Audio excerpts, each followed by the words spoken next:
versículos 17 y 18. Porque esta leve tribulación momentánea produce en nosotros un cada vez más excelente y eterno peso de gloria, no mirando nosotros las cosas que se ven, sino las que no se ven. Pues las cosas que se ven son temporales, pero las que no se ven son eternas.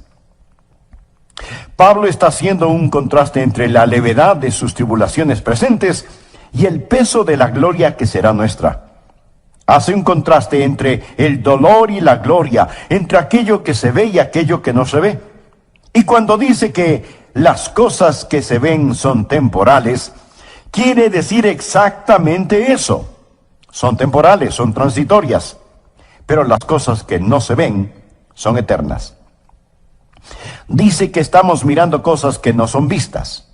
Esto parece una verdadera contradicción, pero si me escucha atentamente, entenderá que no hay ninguna contradicción en lo que Pablo dice. Cuando yo era un muchachito pequeño, escuché una rima infantil que más o menos decía lo siguiente: anoche vi sobre una estrella a un hombre pequeñito que no estaba allí, y él tampoco estuvo allí hoy. Oh, cómo deseo que él desaparezca. Amigo, eso sí es hablar contradictoriamente. En los versículos leídos, Pablo no está haciendo un juego de palabras. Él nos habla acerca de extraordinarias verdades eternas que debemos aprender para vivir si es que deseamos vivir una vida de fe. Deseo que usted piense conmigo primero en lo que llamaré la realidad del mundo invisible. La Biblia nos enseña que hay un mundo material visible y hay un mundo espiritual invisible, y los dos existen lado a lado. Necios seríamos si negamos que hay un mundo espiritual que no vemos, solo porque no lo podemos ver con nuestros ojos físicos. Una persona ciega sería muy necia si negara el radiante esplendor de una puesta de sol, solo porque no puede verla. Si usted pudiera traer de regreso a este mundo a mi bisabuelo y decirle que la sala de su casa la puede llenar de música y de deportes y drama y acción y automóviles que chocan y noticias de todo el mundo, él probablemente le dirá que eso no es verdad, que eso no es posible, que usted está mintiendo. Pero nosotros sabemos que eso es verdad. Si ponemos en la sala un aparato de televisión y lo conectamos, podremos ver todas esas imágenes y muchas más. Están allí, están en el aire. Y si no las podemos ver es porque simplemente no las estamos sintonizando, pero sabemos que están allí. ¿No es cierto? Usted sabe que es así. Las imágenes están en el aire. Así que tenemos una maravillosa ilustración de otro mundo en esta época en la cual vivimos, que nuestros tatarabuelos y bisabuelos no podrían entender. Por ejemplo, Jesús está aquí este momento, pero a menos que sus antenas estén sintonizadas a la estación adecuada, usted podrá ignorarlo. Y hasta podría decir: pastor, usted se está inventando cosas. Está hablando de cosas como que fueran reales cuando en verdad no lo son. Mi amigo, hay mucho más en la vida que solo aquello que puede tocarse, saborearse, olerse, escucharse o verse. ¿Cuál es el punto de todo esto? Lo que no se ve es aún más real que aquello que se ve. Por favor, busque en su Biblia la epístola a los Hebreos capítulo 11. Permítame mostrarle acerca de qué estoy hablando. Dije que lo que no se ve es aún más real que aquello que se ve. Leamos Hebreos capítulo 11, empezando en el primer versículo. Es pues la fe, la certeza de lo que se espera, la convicción de lo que no se ve. Subraye eso. Fe es la evidencia de que existe un mundo invisible. Versículo 2. Porque por ella, o sea, por la fe, alcanzaron buen testimonio los antiguos. Mi amigo, ¿le gustaría tener una A en su libreta de calificaciones? Bien, entonces ponga atención. Por la fe entendemos haber sido constituido el universo por la palabra de Dios. Esto es que Dios habló e hizo algo de la nada. De modo que lo que se ve fue hecho de lo que no se veía. Otra traducción dice, lo visible fue hecho de lo invisible. Las cosas que se ven primero fueron hechas de las cosas que no se veían. O sea, lo invisible estuvo antes que lo visible. Antes de que hubiera cualquier cosa que se podía tocar, saborear, escuchar u oler, estaba el Espíritu invisible de Dios y la palabra de Dios que hizo realidad todas estas cosas. Lo invisible estuvo presente antes que lo visible. Algunas veces la gente trata de negar la idea de Dios diciendo que todo simplemente sucedió y aún tratan de explicar cómo comenzó la vida. De hecho, hace ya varios años, un científico se metió en su laboratorio y anunció que había creado vida en ese laboratorio. Ahora, él no creó vida. Eso es absurdo. Lo que él hizo fue sintetizar algunos aminoácidos que tienen cualidades parecidas a la vida. Y por eso él dijo, he creado la vida. Por supuesto, poco tiempo después, muchos otros científicos comenzaron a reírse y a burlarse de él. Eso sería como el caso de un hombre cuyo padre era un excelente maestro constructor, que había construido una extraordinaria y hermosa mansión. Mientras su padre estaba ausente, este hombre tomó las herramientas de su padre, los materiales de construcción, los planos detallados y precisos, los estudió cuidadosamente, miró detenidamente el modelo a escala y con todo lo que le pertenecía a su padre, construyó un pequeño gallinero. Y luego, observándolo, dijo, esto prueba que mi padre no existe. En cierta forma, eso es lo mismo que ese científico hizo en el laboratorio. Usó los materiales de Dios, las herramientas de Dios, el modelo de Dios, todo lo que le pertenecía a Dios, y sintetizó algo que ni siquiera era vida. Y con el pecho inflado por el orgullo, se comportó como si no hubiera Dios. Sin embargo, la verdad del asunto es que todo lo que él pudo hacer fue utilizar materiales que ya existían. Dios, en cambio, hizo todo de la nada. Así que el mundo invisible estuvo aquí primero. Nuevamente permítame leer Hebreos 11:3. Por la fe entendemos haber sido constituido el universo por la palabra de Dios, de modo que lo que se ve fue hecho de lo que no se veía. En otras palabras, lo visible fue hecho de lo invisible. Pero no solo que el mundo de lo invisible estuvo aquí primero, sino que ese mundo de lo invisible estará aquí hasta lo último. Va a durar mucho más que el mundo visible. Leamos lo que dice Pablo en 2 de Corintios 4:18. No mirando nosotros las cosas que se ven, sino las que no se ven, pues las cosas que se ven son temporales. Mi amigo, este micrófono en el cual estoy hablando es temporal.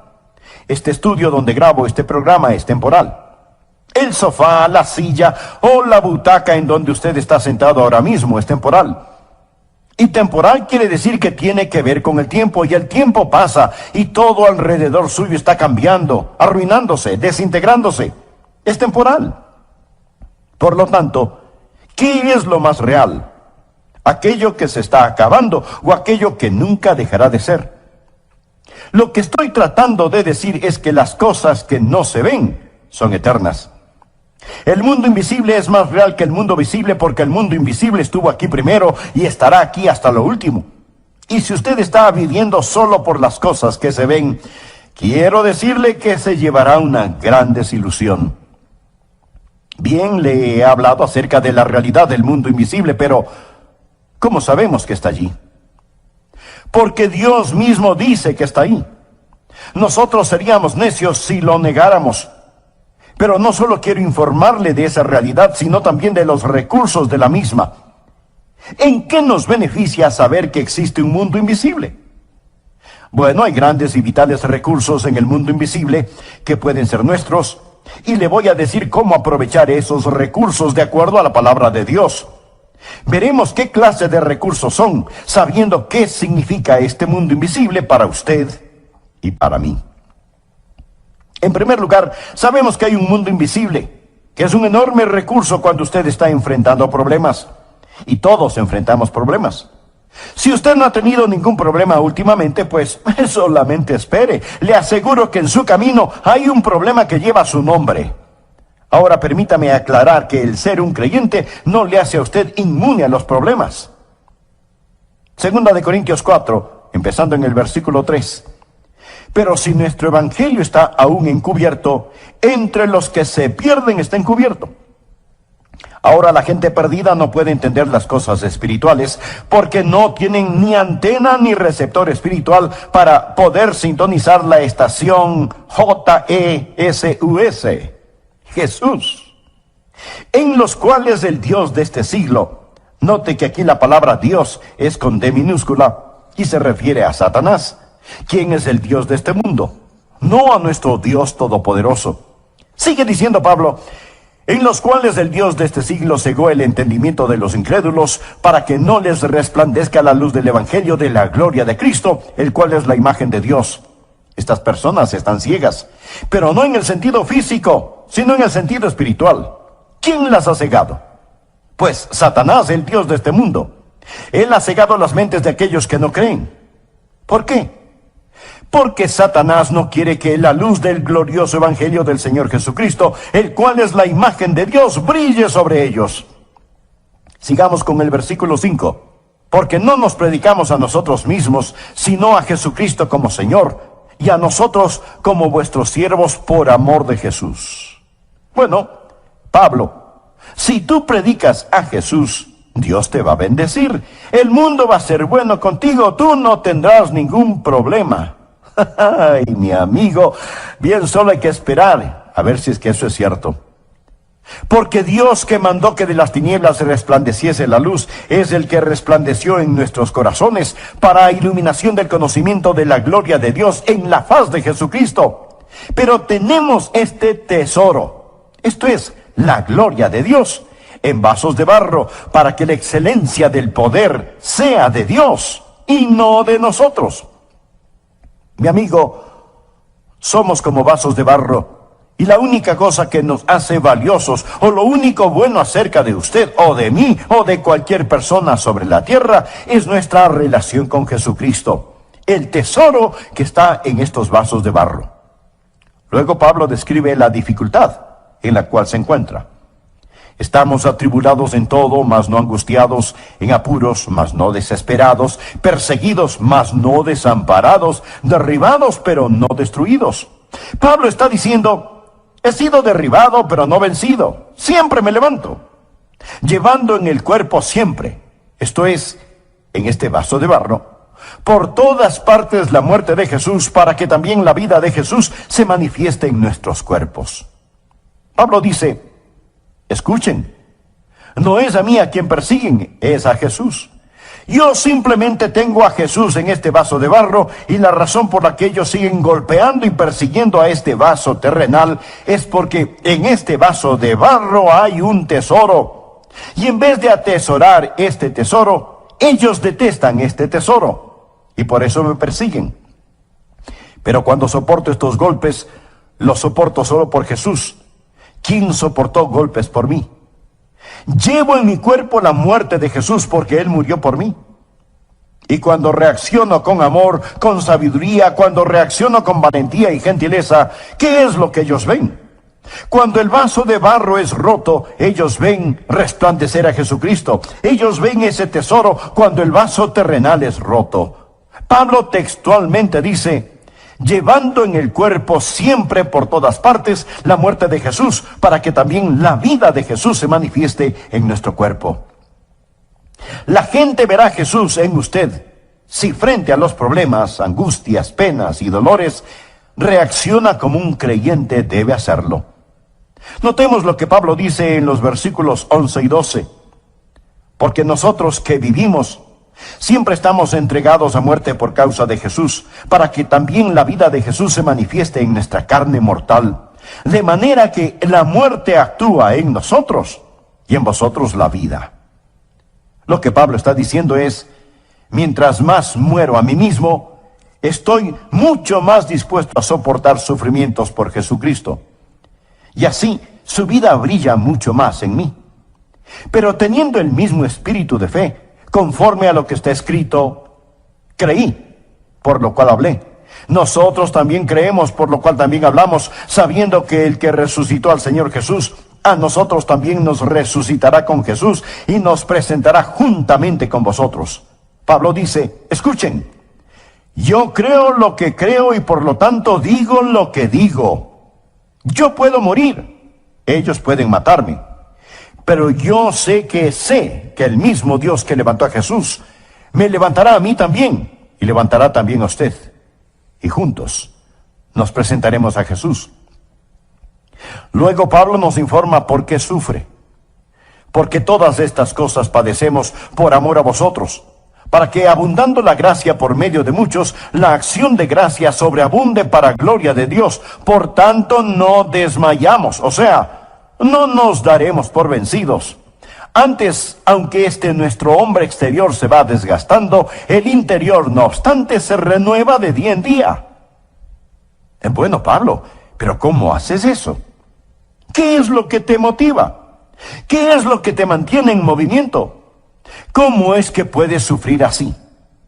Casi te ahogas en el Mediterráneo, te azotaron muchas veces con el látigo, te apedrearon hasta creerte muerto, luego pasaste hambres y sufrimientos en una prisión. Pablo, ¿cómo pudiste soportar todo esto? Mi amigo, la respuesta la tenemos en 2 versículos, 17 y 18.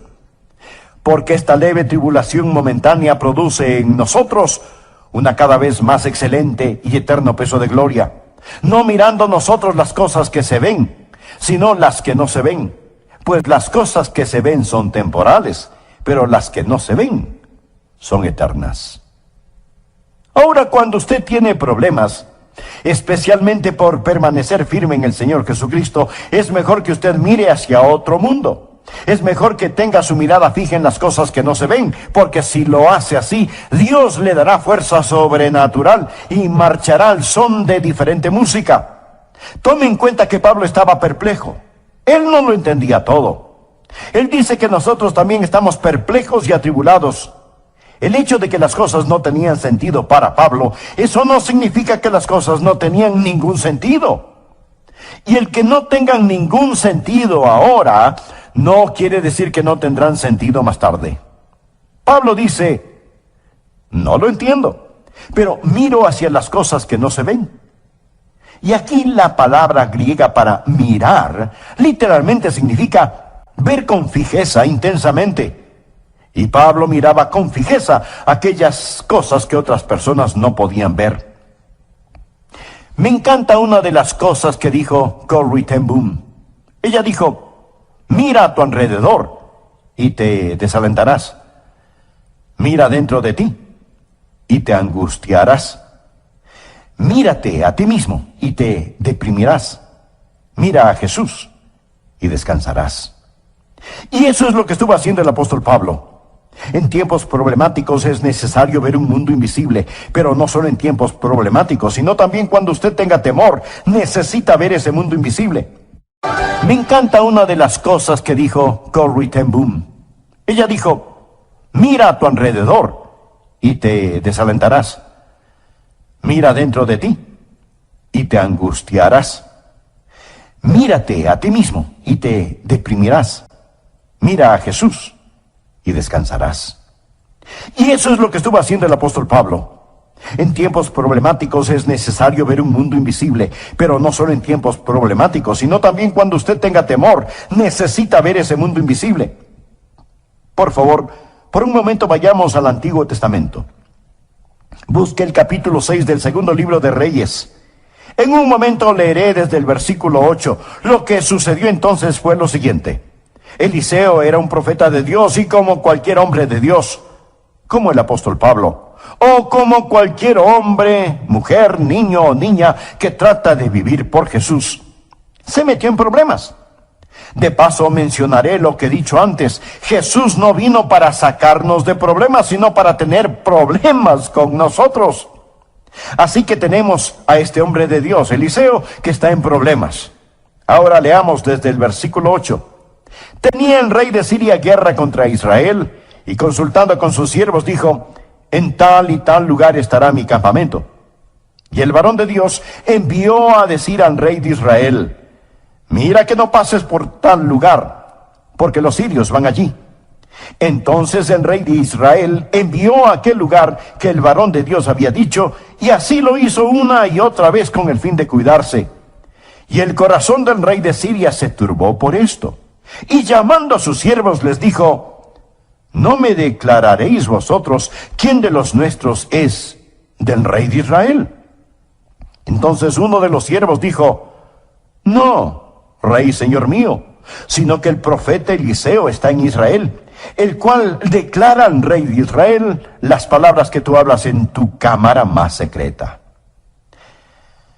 Amigo, aquí había una fuga de información, porque Eliseo estaba sintonizado con el cielo en un mundo invisible. Sigamos con la lectura del relato bíblico. Y él, Osén, rey de Siria, dijo: id, y mirad dónde esté para que yo envíe a prenderlo.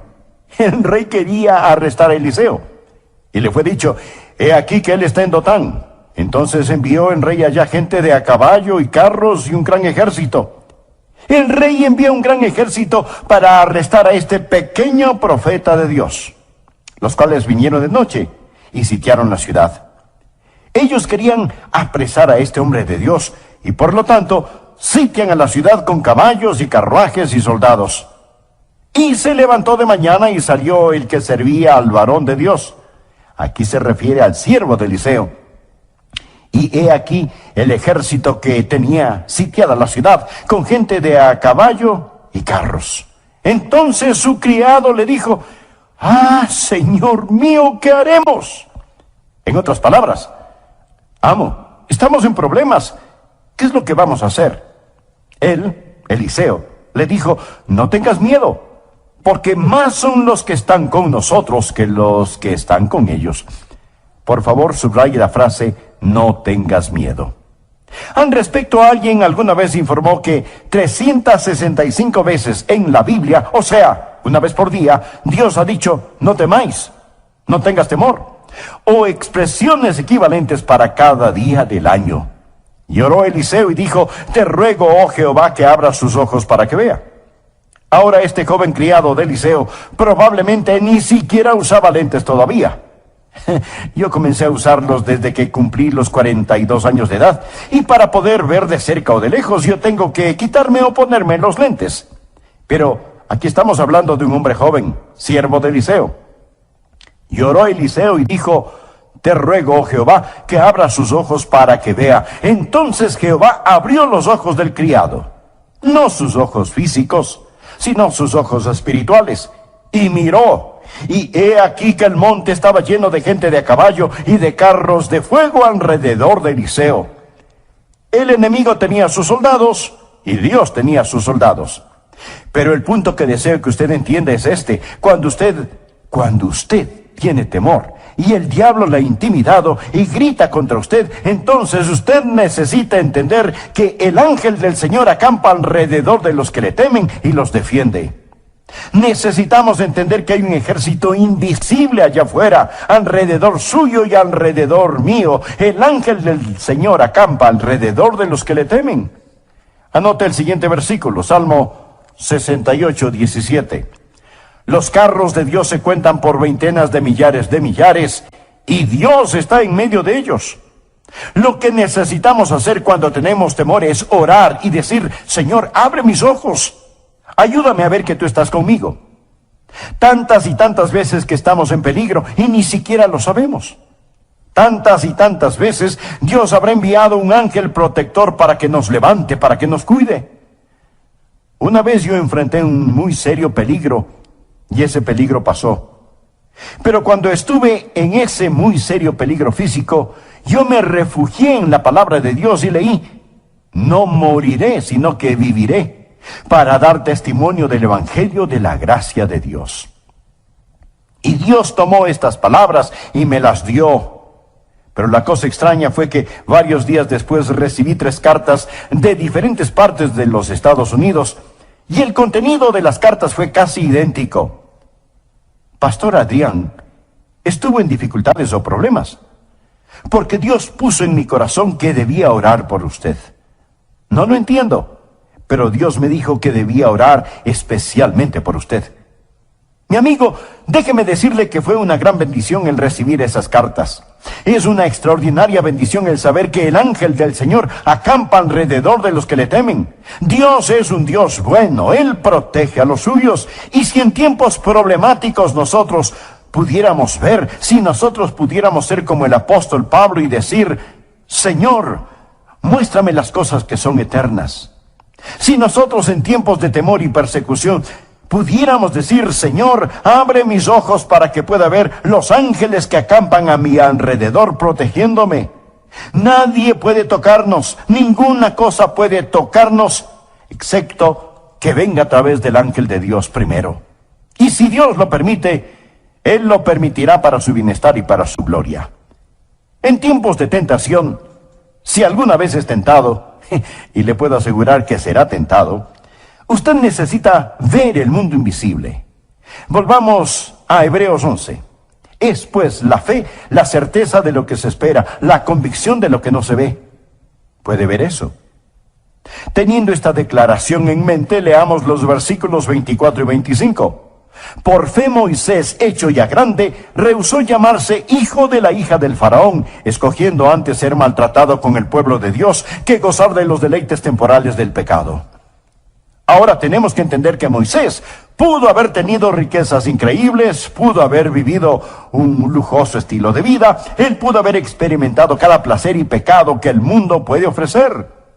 Él pudo haber sido el emperador de la más poderosa nación sobre la tierra, pero él rechazó todo eso. La Biblia dice: rehusó llamarse hijo de la hija del faraón, escogiendo antes ser maltratado con el pueblo de Dios que gozar de los deleites temporales del pecado, teniendo por mayores riquezas el vituperio de Cristo que los tesoros de los egipcios, porque tenía la mira puesta en el galardón. Quiere decir que él miró hacia lo final. Él vio la conclusión de todo el asunto. Por la fe dejó Egipto, no temiendo la ira del rey. Ahora preste atención a la siguiente frase: porque se sostuvo como viendo al invisible. Una vez más, vemos que en tiempos problemáticos hay que ver lo invisible. En momentos de temor hay que ver lo invisible. En tiempos de tentación hay que ver lo invisible. Eso es lo que va a impulsarle a usted hacia adelante. Eso es lo que lo mantendrá en el camino correcto. Ahora, ¿cómo va a lograr esto en su vida? ¿Cómo va a conocer todo esto y hacerlo real? Hemos estado hablando acerca de la realidad del mundo que no vemos. Hemos hablado de los maravillosos recursos de este mundo invisible, pero ¿cómo recibe y cómo libera el poder de este mundo invisible para su propia vida? Sigamos con Hebreos capítulo 11. Y le diré cómo trae este mundo invisible al mundo físico y material en el cual vivimos. Antes que nada, usted debe saber que hay tres grandes enemigos de nuestra fe. Primero, las apariencias. Segundo, las emociones. Y tercero, la razón. Tres enemigos de la fe. Nada negativo con ninguno de ellos, excepto que hacen guerra contra nuestra fe, la cual se sustenta en el principio divino que dice: la fe es la certeza de lo que se espera, la convicción de lo que no se ve. Las apariencias pueden ser un gran enemigo de la fe, porque usted bien sabe que las apariencias son engañosas. ¿Y qué es la esperanza? Permítame darle una definición de esperanza. Hebreos dice que la fe es la certeza de lo que se espera. Esperanza es la unión de la anticipación y la seguridad. Fe es la evidencia de la anticipación unida a la seguridad. Esperanza significa que hay algo que anticipamos va a suceder y es una anticipación llena de gozo. Cuando yo era un muchachito, podía anticipar cuándo iba a ser castigado, pero esa anticipación carecía de gozo. La esperanza significa la anticipación que, unida a la seguridad, está basada en las promesas divinas. La fe viene por escuchar la palabra de Dios. Cuando escuchamos la palabra de Dios tenemos esperanza y fe. Si no viere en sus manos la señal de los clavos, y metiere mi dedo en el lugar de los clavos, y metiere mi mano en su costado, no creeré. Aquí tenemos a un hombre cuya fe fue obstaculizada por su deseo de ver. Simón Pedro aprendió que no se debe vivir de esta manera. En primera de Pedro 1:8 habla acerca de Jesús y dice: a quien amáis sin haberle visto, en quien creyendo, aunque ahora no lo veáis, os alegráis con gozo inefable y glorioso. Si alguno de ustedes me pregunta: Pastor Adrián, ¿ha visto usted a Jesús? Le responderé: no, pero le amo. No lo he visto, pero le amo y creo en él. El problema es que algunas veces solo creemos aquello que nuestros sentidos nos comunican, en vez de dejar que sea la fe la evidencia de las cosas que no vemos, la certeza de las cosas que esperamos. Hay veces que oramos y decimos: Señor, yo creo. Pero sabemos en realidad que no creemos. Solamente decimos que creemos. Pensamos que sí, eso lo tornará en verdad. ¿Le ha pasado eso alguna vez? Oramos: Señor, realmente voy a creer en ti para esto. Pero sabemos que no estamos creyendo. Y Dios sabe que no creemos, pero lo decimos de todas maneras.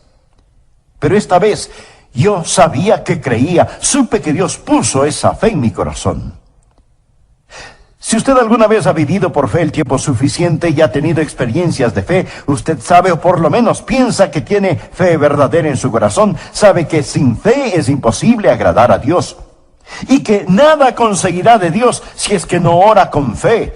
Orar y creer significa recibir. Orar y dudar significa renunciar. Por lo tanto, usted debe orar en fe y con fe.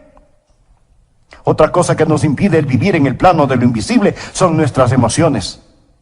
Algunas veces es lo que vemos lo que batalla contra nuestra fe. Otras veces son nuestras emociones. Y eso es muy semejante a aquello de que si no lo podemos ver, entonces lo queremos sentir. ¿Alguna vez ha tratado de orar y sus oraciones parece que no tuvieran sustancia? ¿Sabe de lo que estoy hablando? Sus oraciones son completamente secas y parece que lo único que usted está haciendo es un ejercicio sin ningún significado. Mi amigo, escúcheme. No deje que sus emociones le impidan creer en Dios. En realidad, sus emociones nada tienen que ver con su creencia. Dios realiza su más profundo trabajo en su espíritu, no en sus emociones. Sus emociones son la parte más superficial de su naturaleza. Y Dios nunca realiza su trabajo más profundo en la parte más trivial del ser humano. Y hay ocasiones, hay momentos cuando sus emociones simplemente no son lo que deben ser. Usted despierta una mañana con un fuerte dolor de cabeza y trata de tener un tiempo devocional y se dice: oh, yo soy un hipócrita, no tengo ganas de orar. Y Dios no escucha mis oraciones de todas maneras.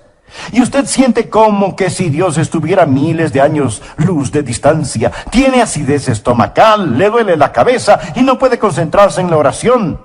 Y si usted no tiene cuidado, puede comenzar a sentirse nada espiritual. Y entonces se toma un Alka-Seltzer o algo por el estilo, se siente un poquito mejor, su mente se despeja, sale el sol, desaparece su dolor de cabeza y tiene un hermoso íntimo tiempo devocional. Y usted piensa: me siento tan cerca de Dios. Pero usted es la misma persona ahora que cuando tenía su dolor de cabeza. ¿Piensa que Dios estaba en esas tabletas de Alka-Seltzer que se tomó? De ninguna manera.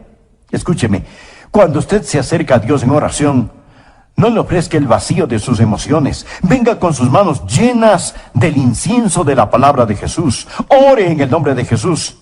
Y como usted se siente, poco tiene que ver con eso. No es lo que ve. No.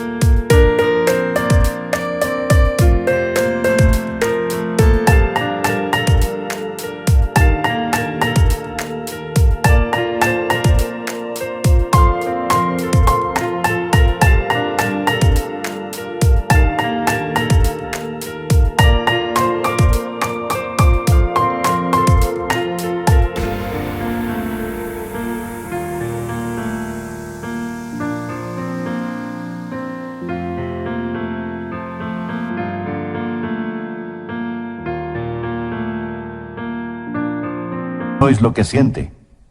He descubierto eso muchas veces en la predicación y he predicado por mucho tiempo y he predicado muchísimos mensajes. Quiero compartir con usted un secreto. Hay veces en que no me siento con ganas de predicar. Y alguien podrá decir, usted está bromeando, pastor. Usted está siempre tan lleno de Dios que siempre está impaciente por predicar. Oh, mi amigo, desearía que eso fuera verdad. Algunas veces vengo a predicar, pero he estado enfermo o cansado o lo que sea, pero amo al Señor y vengo y trato de predicar y las palabras no son lo que yo quiero decir y no puedo pensar con claridad y tengo confusión y neblina mental y la lengua se me enreda y no sé. Digo, Señor, esto es terrible, esto es agotador. Pero cuando extiendo la invitación, parece como que si los cielos se abrieran y Dios me dice, Adrián, no es tu locuacidad, no son tus sonrisas, no son tus emociones, es mi poder el que cuenta. Mi amigo, necesitamos aprender a esta extraordinaria verdad una y otra vez. Algunas veces necesitamos recurrir a ese mundo invisible. Cuando enfrentamos problemas, temores y tentaciones, debemos comprender que hay allá un mundo invisible pero muy real y que Dios está trabajando. Algunas veces las apariencias o las emociones o la razón tratan de convencernos de que Dios no está en control de todo y trabajando. ¿Se acuerda del relato de cuando una gran multitud seguía a Jesús y Jesús le preguntó a Felipe, ¿cómo vamos a alimentar a todas estas personas? Felipe hizo cálculos y dijo que como para alimentar a todas esas personas era necesario el salario de un año de un trabajador. Mejor sería enviar a la gente a sus casas. Pero Jesús no lo hizo así. Y al final todos fueron alimentados. Y hasta sobró mucho alimento. Amigo, no deje que su corazón, su mente estén limitados por la lógica. Pero entiéndame. De ninguna manera estoy diciendo que es erróneo ser lógico. A mí me gusta ser lógico. Disfruto de las personas lógicas. Y la fe de ninguna manera es contraria a la razón. Sin embargo, la fe muchas veces va más allá de la razón. A menudo debemos preguntarnos, ¿no estamos simplemente calculando y planificando en vez de estar confiando en el Señor? Finalmente, permítame decirle lo siguiente. Cuando un ser humano vive por sobre el nivel visual, va a poder ver lo invisible y por lo tanto va a poder aprovechar en lo desconocido de aquel que es verdaderamente conocido, el Señor Jesucristo. Y entonces